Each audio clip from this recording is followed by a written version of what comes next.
வணக்கம். இன்னைக்கு உற்சாக நியூஸ் சேனலில் எதை பற்றி பார்க்க போகிறோன்னா, வாழ்க்கையில் எவ்வித பிரச்சனையும் எதிர்கொள்வதற்கும் துணிச்சலையும் இயல்பாக கையாள்வதற்கும் அனுபவத்தையும் தருபவரே சனி பகவான்.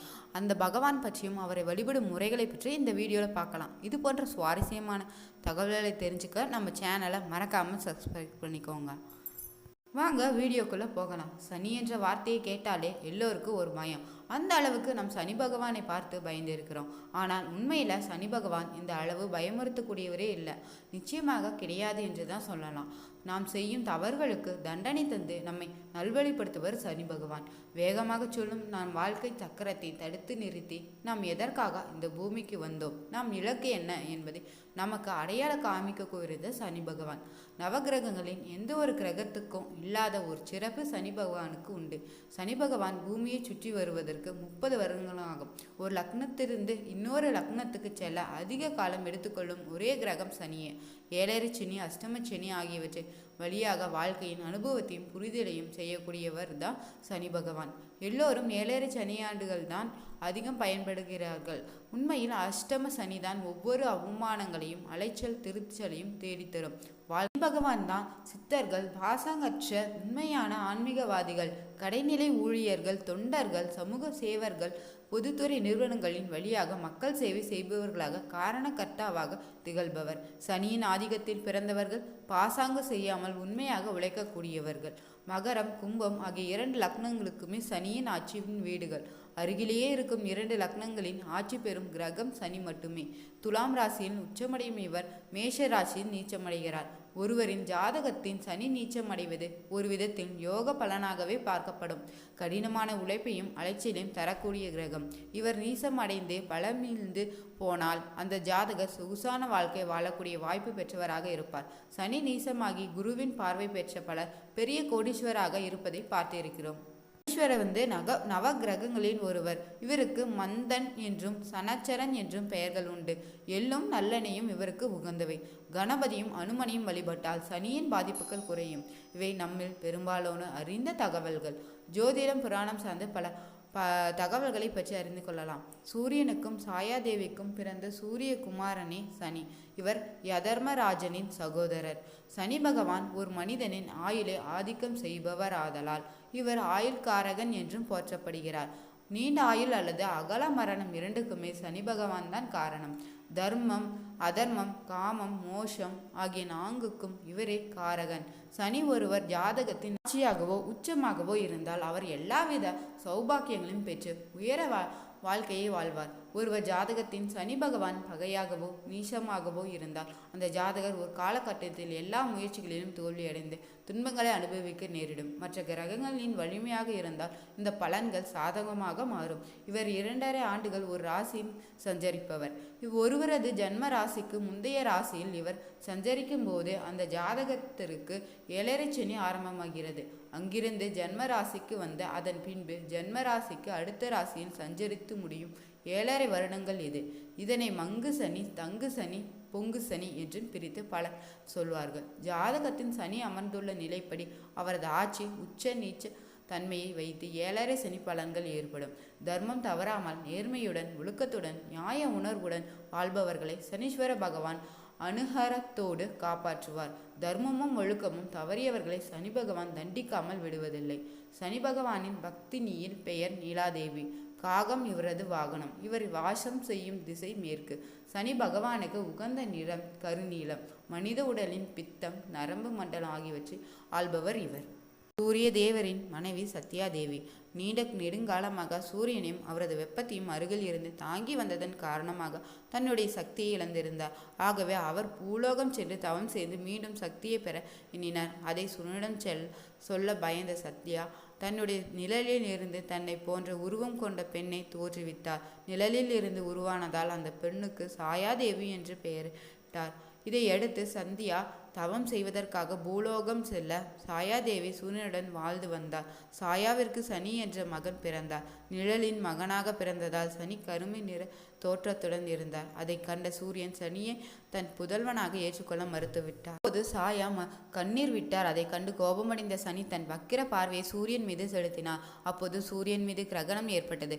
சனியின் சக்தியை கண்டு வியந்த சூரிய தேவர் சிவபெருமானிடம் சனியை பற்றி கேட்டார். அதற்கு சிவபெருமான், தேவர்கள், கடவுளர்கள், மக்கள் என்ற பாரபட்சமின்றி அனைவருக்கும் அவர்களின் பாவ புண்ணியங்களுக்கு ஏற்ப பலன்களை வழங்கவே சனி பிறந்துள்ளார் என்று கூறினார். இதனால் மகிழ்ந்த சூரியன் சனியை தன் புதல்வனாக ஏற்றுக்கொண்டார். சனி வளர்ந்த பிறகு தன் பொறுப்பை உணர்ந்து கொண்டார். பாரபட்சமின்றி நீதி வழங்க பந்த பாசங்களை துறக்க வேண்டும் என்பதால் சனி தன் பெற்றோரை பிரிந்து சென்று சனிலோகத்தின் வாழத் தொடங்கினார். இவரது சக்கிர பார்வையின் பிடியில் இருந்து சிவபெருமான் உட்பட யாருமே தப்பியதே இல்லை. சனீஸ்வரனுக்கும் கருமை நிறத்திற்குமான குறியீடு கவனத்தின் கொள்ளத்தக்கது. கோயில்களின் சனீஸ்வரனுக்கு கருமை நிற ஆடையும் கரிய எல்லையும் கரிய துணியை திரியாக கொண்ட விளக்குகளும் கொடுக்கப்படுகின்றன. இவற்றோடு சனீஸ்வரனின் வாகனமாக கருதப்படும் காகமும் கருமை நிறமுடையதாகும்.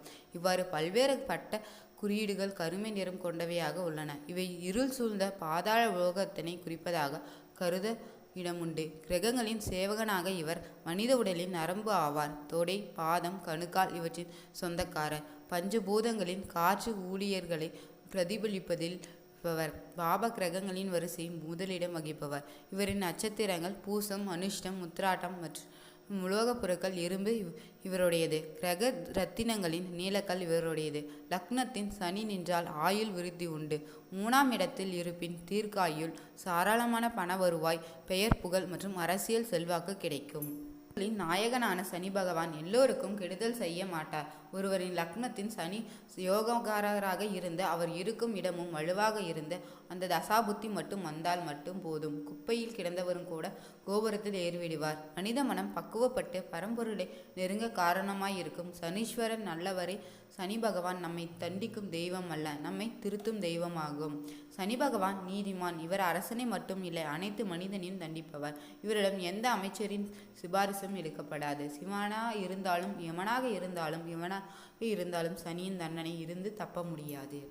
வாழ்க்கையில் முன்னேற்ற வேண்டும் என்று குரு பகவானிடம் வேண்டினால் அவர் சனியிடம் பொறுப்பை ஒப்படைத்து விடுவார். சனி தனது ஆதிக்க காலமான 2½ ஆண்டு காலத்தின் அவரை எவ்வளவு கடினமான உழைப்பை கொடுக்க முடியுமோ கொடுத்து விடுவார். உழைப்பின் மறுபக்கமே வெற்றிதானே.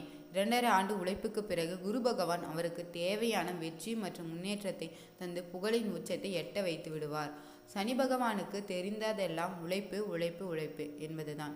உழைப்பவர்கள் எல்லாம் சனி ஆதிக்கம் நிறைந்தவர்கள். உழைப்பவர்களை தான் சனீஸ்வர பகவானுக்கு பிடிக்கும். கடின உழைப்பாளிகள் எல்லோரும் 7½ சனி, அஷ்டம சனி, அர்த்தாஷ்டம சனி போன்றவைகளால் பாதிக்கப்படுவதில்லை. சனி உழைப்பின் பிரியம் என்பதால் அவர்களை ஒன்றும் செய்வதில்லை என்பதுதான் உண்மை.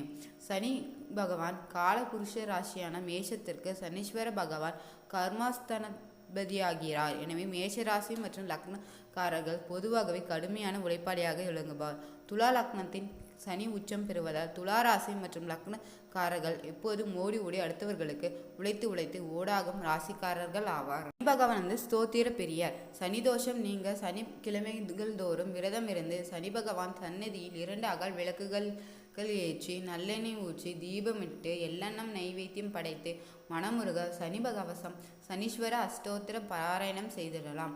முடிந்தவரை ஏழைகளுக்கு எள்ளெண்ணம், கருப்பு வஸ்திரங்களை தட்சணையும் செய்து தானம் கொடுக்கலாம். சனி பகவான் நேருக்கு நேர் வணங்காமல் பக்கவாட்டில் நின்றவாறு வணங்க வேண்டும். இவ்வழிபாட்டை திருநாளாறு சென்று நலத்தீர்த்தத்தின் நீராடி செய்வது மிகச்சிறந்த பலன்களை தரும். திருநள்ளாறு தற்பரண்யேஸ்வராயர் அம்பாளையும் சனி பகவானையும் வழிபடுவது சனி தோஷம் தீர்க்கும். காக்கைக்கு தினந்தோறும் அன்னம் இடுவதும் உளுந்து தானியத்தை தானம் செய்வதும் கோவில்களின் நவகிரகங்களை 9 முறை வலம் வந்து வணங்குவதும் நீலக்கல் அணிந்த மோதிரத்தை அணிந்து கொள்வதும் சனிக்கிழமை அதிகாலை வேளைகளில் சுந்தர காண்டம் பாராயணம் செய்வதும் 7½ சனியின் தோஷம் குறையும். தோஷத்தினால் துன்பங்கள் அதிகரிக்கும் நேரங்களில் கருப்பு தோல் அகற்றாத முழு உளுந்து தானியத்தை 108 என்ற எண்ணிக்கையின் இரவு தலையணை அடியில் வைத்து உறங்கி பின்னர் காலையில் எழுந்து நீராடி சனி பகவானை 108 முறை வலம் வந்து ஒவ்வொரு வளம் முடிந்தவுடனும் ஒரு உளுந்தை தரையில் இட வேண்டும். உளுந்து தானியம் தானம் சனி பகவானின் நல்லாசி கிடைத்திட அருளும். தானத்தில் சிறந்த தானம் அன்னதானம். ஒருவர் பசி ஆறும்போது அவரது வயிறு குளிர்ந்து நமக்கு அவரது வாழ்த்துக்கள் கிடைக்கும். தானம் செய்யும் போது சனி பகவானின் மனமும் குளிர்ந்து நல்ல பலன்களை பெறலாம். சனி பகவானுக்கு கருப்பு நிறம் பிடிக்கும் என்பதால் எள்ளு பொடி அல்லது எள்ளு கலந்த சாதனத்தை வைத்து வழிபடலாம். சனி பகவானை கட்டுப்படுத்தும் கடவுளான சிவபெருமான் கோயிலுக்கு சென்று சிவனையும் அம்பாளையும் வணங்கிவிட்டு நிறைவாக நவக்கிரக சந்நிதியின் நல்லெண்ணெய் தீபம் ஏற்றி 9 முறை வலம் வந்து வணங்குவதன் மூலம் சனி பகவானின் அருளை பெற முடியும். சனி பகவானின் நண்பர்களான விநாயகர் மற்றும் ஆஞ்சநேயரை ஆகியோரை வணங்கி வழிபாடு செய்வதன் மூலம் சனி பகவானின் அருள் கிடைக்கும். இந்த வீடியோ உங்களுக்கு பிடிச்சிருந்தா லைக் பண்ணுங்கள், ஷேர் பண்ணுங்கள், கமெண்ட் பண்ணுங்கள். Thank you viewers.